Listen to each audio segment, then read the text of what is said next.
My article is about how journalists can make their work meaningful, how we can not just collect evidence and stories, but have them be part of a bigger social, cultural, and political purpose.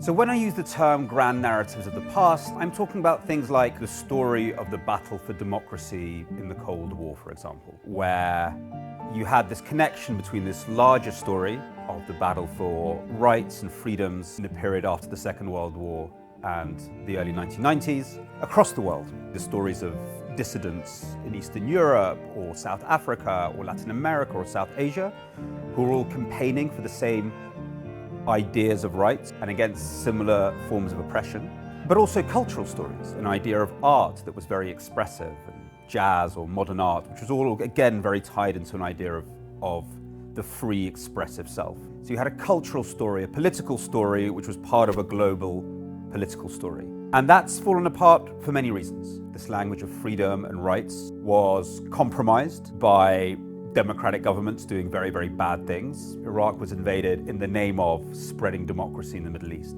But also it's come under attack. Russia and China and Saudi Arabia and other non-democratic forces really do quite concerted campaigns saying that the desire for freedom brings war and tragedy, and saying that dictatorship is a much better model. What Putin is saying in his invasion is that he can undermine every norm that we have that was developed after the Second World War and in the wake of the Cold War. The rights of civilians, humanitarian norms, the right for Ukraine to exist and define itself. This is not just about invading and destroying Ukraine. This is also about saying that all these values and all these ideas of progress are nonsense. Frankly, he's been getting away with it from his wars in Chechnya, in Syria, and now in Ukraine. So we're at a very pivotal moment.